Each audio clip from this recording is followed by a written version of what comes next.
Hey Judy, I'm a leprechaun. Ryan, I'm a leprechaun. But you know who's the lucky one? Ooh. You, because you get a new episode of Garden Time.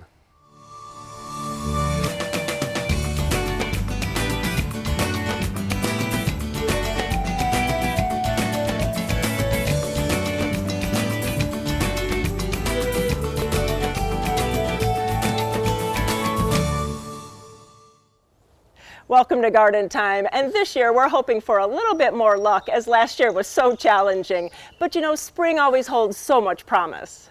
And speaking of spring, coming up in the show today, we'll be coloring daffodils. We'll also be showing you how to grow Easter grass. But coming up first season fruiting shrubs.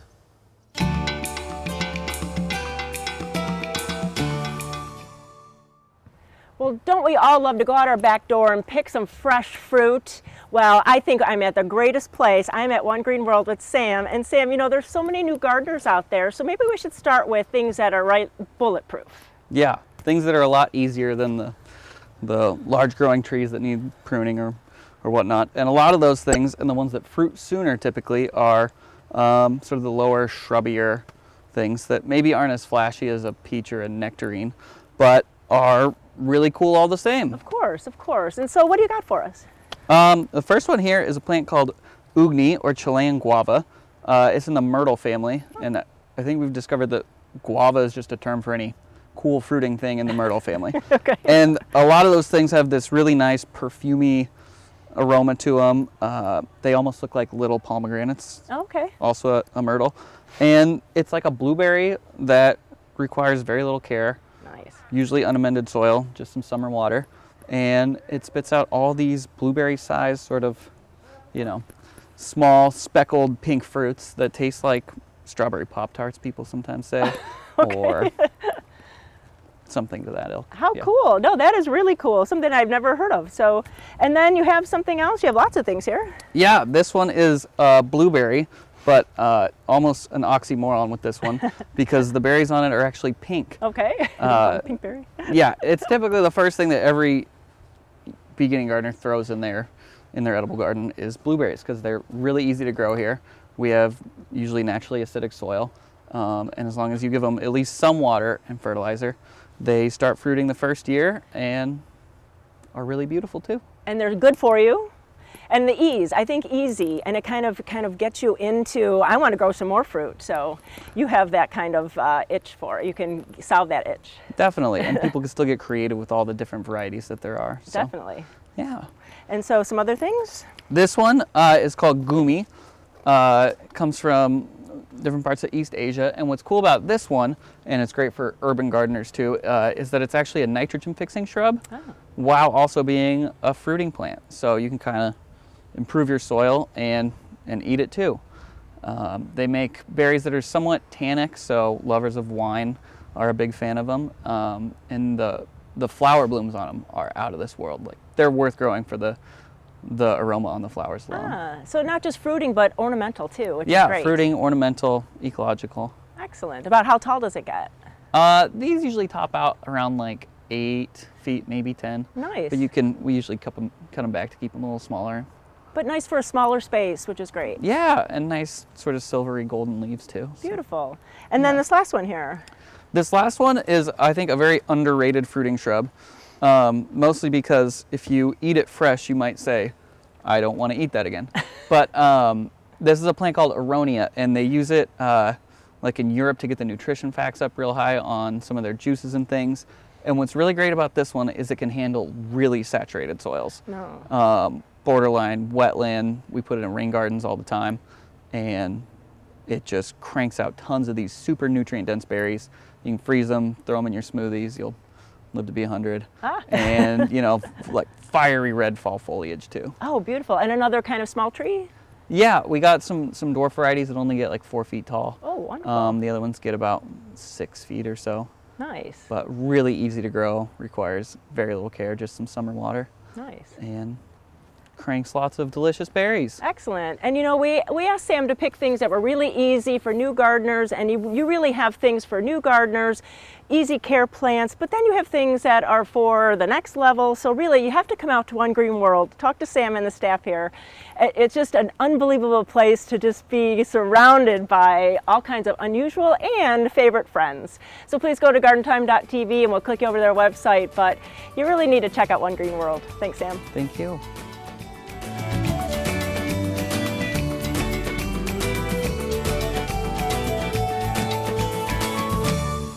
Garden Time is brought to you by Portland Nursery, a passion for plants, a nursery for plant people.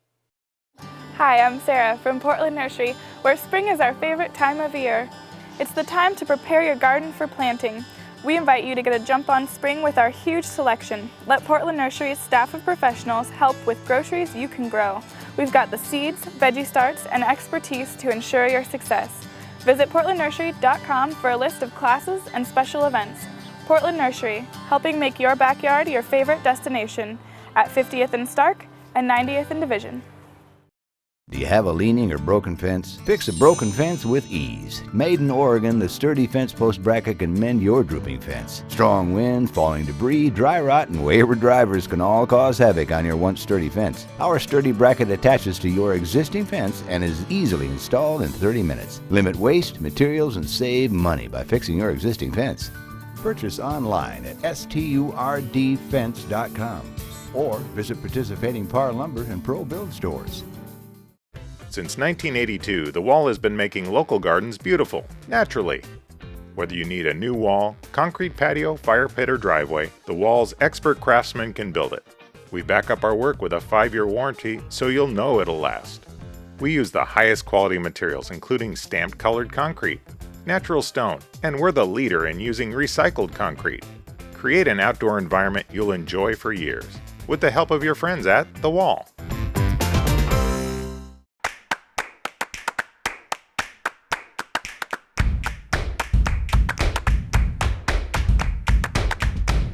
Find everything you need for spring at Al's Garden and Home.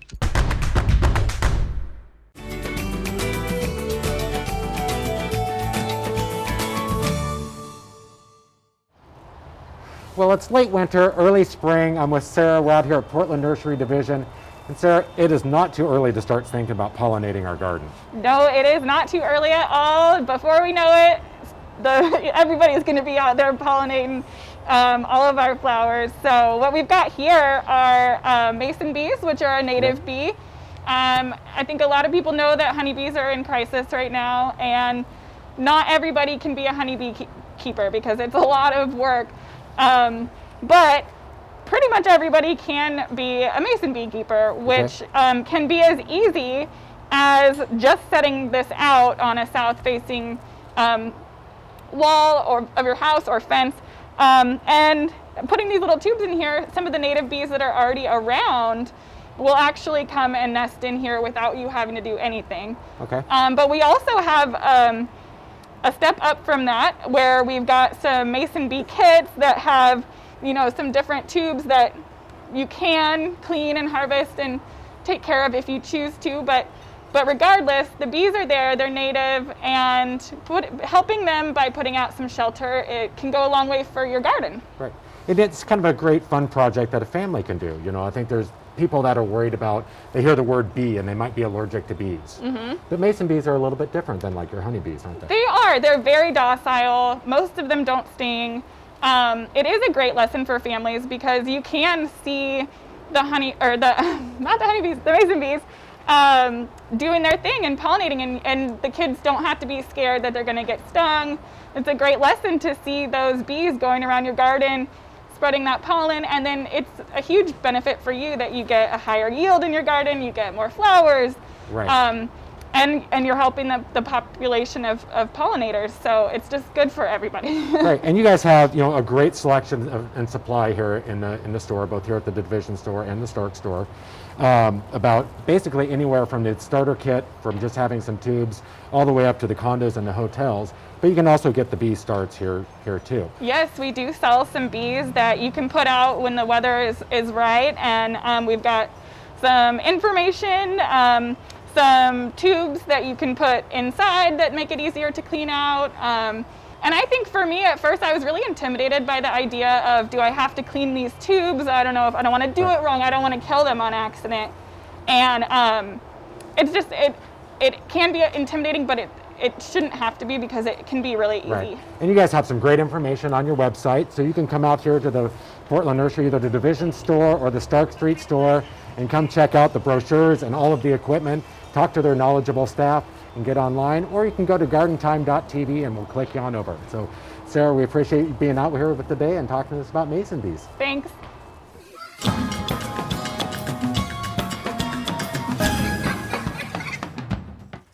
We have a fun springtime project for the whole family. It's dyeing daffodils. And this is a pretty simple project you can do. All you need is a little vase or a little jar. We use some warm water, and then we take our favorite food coloring. So we can either use like a little gel like this, or the little drops that you get. We find that either green or blue are kind of the best colors to show up on there. So we're going to take this, we're going to put a few little drops of, this is the little gel in there, into the water there. And then we want to make sure that with our daffodils, we get everything we have has a little fresh cut on it. So we'll put a little fresh end on there. We're not going to worry about the sap or the little juice that comes out. And then we can just stick this in here. We'll kind of stir up our gel here a little bit. And depending on how deep the color is, will be how much we want it to soak up. So the darker the color, the more kind of coloring you'll get up in there. So after it's all kind of stirred, we can just put our fresh cut daffodils in there. And then they will start sucking up the coloring up there. And it usually takes a couple days before you start seeing it. And what's really cool is you can use the flowers that are open, or you can use them that they're buds, because they will keep on opening as you put them into the dye. And this is kind of like a science project. So it's to show that plants, how they take up water in the soil, but you're doing it in the water. So the plants are taking up that water with the dye all the way up into the flower, and you can see that it's all the way at the end of the petals. So it's also a good lesson that when you have fresh flowers in a vase, that you want to have nice fresh water, because the flowers are cut, but they're still taking up water and keeping them as fresh for you to enjoy. You know, this is just a little project, but everyone can enjoy it.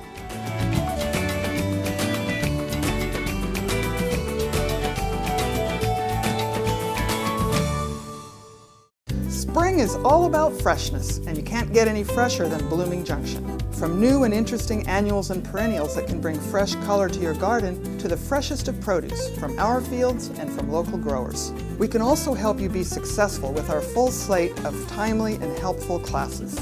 Freshen up your home and garden, inside and out, with a visit to Blooming Junction. Blooming Junction, offering quality plants for beautiful gardens and great tasting food for your table. You work hard in the garden. Shouldn't your gloves do the same? Garden Like a Girl makes gloves and apparel from natural, recycled, and organic materials. Garden Like a Girl gloves will help you tackle any job. They are designed to fit, protect your hands and nails, and they last. Plus, 10% of our profits go to cancer research. To learn more about Garden Like a Girl products, go to our website, gardenlikeagirl.com. Garden Like a Girl, ruggedly feminine. For over 100 years, Collier Arbor Care and Bartlett Tree Experts have provided tree and shrub care services to the Portland metropolitan area. From large tree and small shrub pruning, tree removal, and stump grinding, we can handle all your tree care needs. Our arborists diagnose and treat your toughest insect and disease problems. We also have organic solutions for growing and maintaining healthy gardens, as well as organic nutrition for your trees and shrubs. Collier and Bartlett, environmentally friendly since 1907. Build a beautiful home inside and out at French Prairie Perennials. Inside, we have just the right creative elements to complete your decor. We offer an oasis of unusual, nature-inspired garden and home gifts and accessories. Outside, choose from our wide selection of unique dwarf conifers and sparkling companion plants. French Prairie Perennials, located between Woodburn and Wilsonville. Take exit 278 to Aurora and French Prairie Perennials.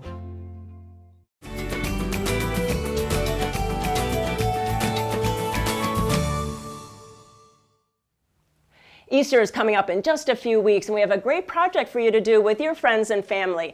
It's growing Easter grass for your Easter baskets. Why use this plastic Easter grass when you could have the real thing?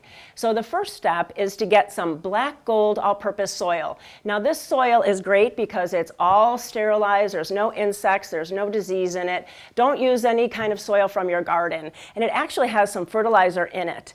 And we're using this plastic produce container too. We're going to recycle that. So I put some of the soil in, and I'm just going to add just a little bit more, and it's pre-moistened, so it's really nice and ready to go. And then we went to the store. We just went to a regular grocery store and in bulk and got wheat berries, which is really the seeds of wheat. And this is really a great grass. It's a pretty grass, looks just like a lawn. And so what we're going to do is we're going to just sprinkle it on top of this soil. And you want to really cover all that soil. You don't want to see any of the soil underneath the seeds because you want it in nice and thick. And these wheat berry seeds is to soak them overnight. And we're using the wheat seeds because they germinate much faster than just regular lawn seeds. And we are ready to go. I am going to put just a little bit more soil on top to kind of cover that seed so that stays nice and moist. And I'm just going to add a little bit of misting to make sure that it's all nice and moist. And then I'm going to cover this. You leave this covered until you see the green starting to poke up.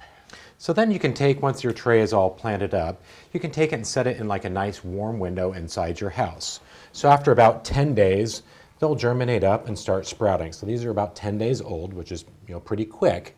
So after you just saying, they've sprouted up, you can open up the top of the lid, continue to let them grow, and then whenever they get to the height that you want, you could go through, you can just trim off the tops like this, and you can use these to eat or grind them up or let your cats eat it. But that's the nice thing about using the wheat seed is you can actually have them use for it later. So you can keep on those, or if you want it nice and tall, you can take your Easter basket. You can pull this whole thing out of the bottom. You can see how quickly they've rooted. And so you could just set this whole little piece into your little basket. And if you need to, if it's not quite the same size, you could take your little scissors or a knife, just kind of chop this into pieces like this. Set that aside, and that'll fit right down into your little Easter basket. And this will continue to grow while it's in here, so you can keep it misted. And then you just decorate it up, put your little Easter basket here. You can fill these up with little jelly beans or little candies or little treats. And here you have, kind of a finished little Easter basket. And it's continued to live. So once you're done, you can just mist it, continue to grow it on as long as you want to. Once you cut it and harvest it, it will continue to grow back. So this year, don't use this plastic grass. Grow your own. It's a great Easter basket tradition. Garden Time's Incredible Edibles. Well, it's early spring and there's one vegetable that you can plant right now, and that's onions. So if you go to your independent garden center, you're going to find bare root like these Walla Wallas, or you're going to find them in tray packs in soil. Well, either way that you buy them, you do have to separate them. You're not going to plant them just in one clump. No, so when you take your clump like this, you can pull them apart, and when you're digging your little trench, we'll dig a little trench right in our soil, and we'll want to space these out. So spacing will depend on how big of an onion you want it to grow. Definitely. So if you're planting these closer together, you can go this close like this, but just know that when this plant grows, it's going to grow into the other one. So like these, we've spaced out a little bit farther. So as the onion grows, you'll get a full-size onion. Each one will have room. You can go a little bit closer if you wanted to, depending on if you want to harvest earlier and have a smaller onion. Or if it's already spaced out, you can start plucking every other one out, harvesting it, and let the remaining ones get larger. But all you have to do is just lay the roots down here, kind of move your soil in around, pack it around, and then continue down your row. And then you can plant as many rows apart as you want to, just leaving a little bit of space between the rows. Right. It is pretty easy. And you can just pluck these out like a spring onion. You can use them small for salads, or wait till later in the summer when the tops start turning brown and shriveling. That's when you know they're ready to harvest. Planting onions, it's a great time to get them. Get into your independent garden center this weekend and plant some at your garden.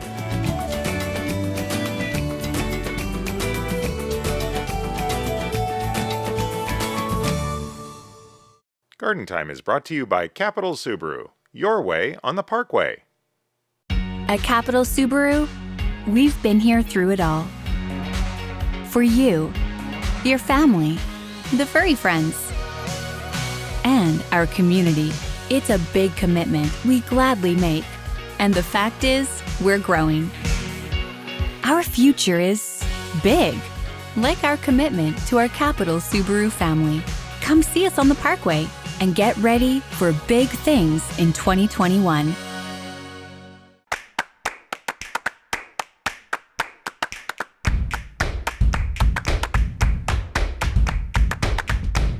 Find everything you need for spring at Al's Garden and Home. Garden Time is on the road again. Join us as we tour Portugal and Spain in the fall of 2021. We start in Lisbon, where we tour the palaces and gardens of royalty. Then we make our way across Spain with visits to the Mesquita and the world-famous Alhambra. Enjoy the sights, sounds, and tastes of Andalusia before we end up in exciting Madrid.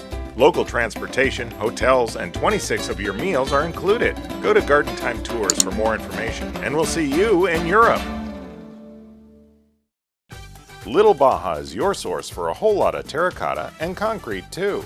From bird baths and benches to Buddhas, bears, and fountains, plus the exclusive Baja chimney.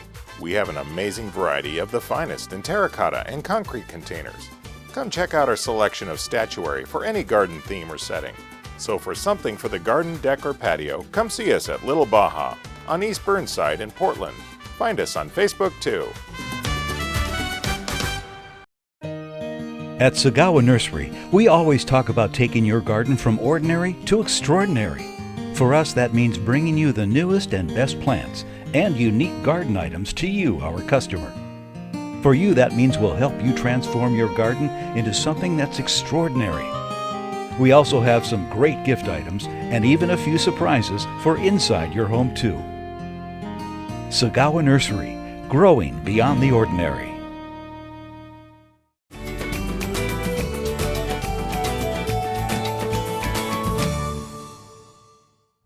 Well, we're out here at Stoller Family Estate. I'm with Jason. We're out in the fields. We're above the Experience Center. It's early March, and we need to be thinking about pruning our grapes. Yeah, it's time to, if you have a lot of grapes like we do, it's time to be winding things down if you could. But if you're a homeowner and you have a few grapes, get out there in the next few weeks before you start to see buds push and get bigger and get these things pruned. You know, because a lot of people that are getting into growing grapes in their yard, be it wine or table grapes, they're not sure how to prune those. So what do we need to be looking for on what to do with our grapevines? Well, you're looking to save buds.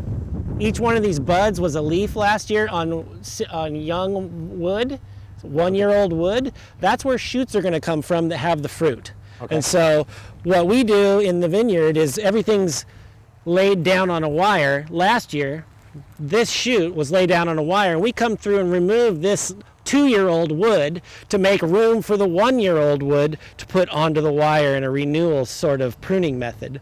So what we do 3 main passes. The pruning pass is coming through and cutting this big 2-year-old wood and getting it ready to be pulled. The brush pulling pass is the next pass. Okay. We'll come through and pull this out of the old wire and trellis system, making room. Thank you. Yeah. So we got this one removing everything that you just pruned Clear off. The area, okay. Open the catch wires up and get it so that then pass number 3, we take the young 1-year-old canes and we're gonna vine here, cut it about halfway. Okay. So we'll do this and we'll save a little and fix that later. But then we do a single wrap on the wire like that, and then I have these little wire tying tools. We come through and tie it to the wire right here at the tip, and that prepares us for a shoot in each one of these positions to grow and have 1 or 2 clusters for the fruiting year. So you're removing a lot of the material off the plant. You have to open things up, get ready for this is an important step because it sets you up for airflow and bud number and count through the year, so you don't have such a dense canopy. And that's a common issue you see in a lot of home-owned situations where there's so many shoots and there's so much material in there, you end up getting disease because airflow can't through. I say open it up. Grapes love heat and light Okay. to a certain degree, and that's how you're going to get things ripe. If it's too crowded with shoots packed into a dense area or leaves that that are crowding the clusters, they won't get ripe, and then you won't get that sugar that you're looking for, especially in wine grapes. Right. So, it's definitely good tips, because, I've had grapes in my yard, and I, grew up with them, and it's never pruned them enough. And I think, not getting the fruit on there or having enough hours or daylight to Yeah. get that fruit to ripen. Yeah, that's an issue. So, I mean, don't be afraid to come in and take a lot of that material away. Like I said, each one of these buds is going to swell and grow into a shoot with fruit on it. And there is a common problem with putting too much fruit on a single vine or on vines all close in together that, not all of it's just going to get there if you leave too much. And out here we practice, we come through and actively drop fruit in late summer to make sure that what remains can get to that finish line. We have to hit very high sugars. Table grapes, they don't have to ripen as much to get the flavors and edibility that we're looking for, so you can leave more fruit on those. And for like the homeowner, they may have it up on a trellis or an arbor that's not necessarily on spell. Do they similar pruning? Or? Well, you could go to the spur pruning method there, and we do have some varieties, earlier blooming varieties than this Pinot Noir here, like Chardonnay. Chardonnay will bloom earlier, it'll break bud earlier, so it's a week ahead of Pinot at the finish line, which is in late September here in the valley. So in that case, you can do what's called cordon prune or spur prune method, which means you leave this one-year shoot to age into a trunk or to a permanent piece of wood, and then each one of these shoots you can prune back to two little buds. So these would come out, you'd prune back to 2 buds, and then a year from that you'd have 2 shoots coming from those points, and you'd manage that in that regard. And we have some examples of that here at Stoller, but it's very uncommon for wine grapes in this valley, more common for home situations or table grapes. That's how I do it at my house, because it's also very easy to do. Well, Jason, we appreciate all the information on this, and it is time to get out in your yards and do this now. We don't want to damage our crops for this summer. So. So for more information on pruning the grapes, Stoller's a great wealth of information on this, or you can go to the Garden Time website and for more information. So, Jason, we appreciate being out here, and we're looking forward to going and hitting that Experience Center. Thank you, Ryan.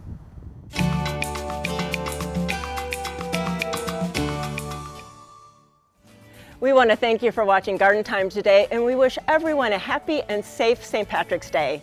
Hey Ryan, you want to go out for a green beer? Hey, I got a green thumb. I got to have a green beer. For sure. And if you have any questions about today's show, please go to gardentime.tv. Judy and I thank you for watching, and we'll see you next week on Garden Time.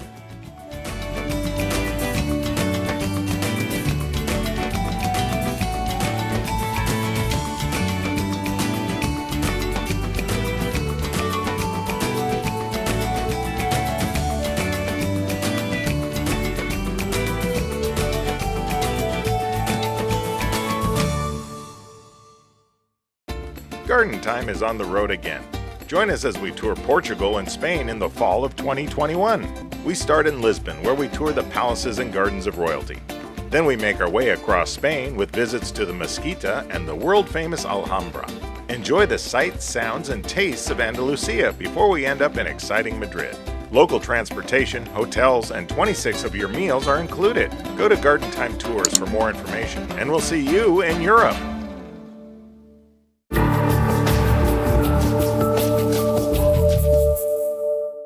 The proceeding was a paid program of the Gustin Creative Group and its sponsors.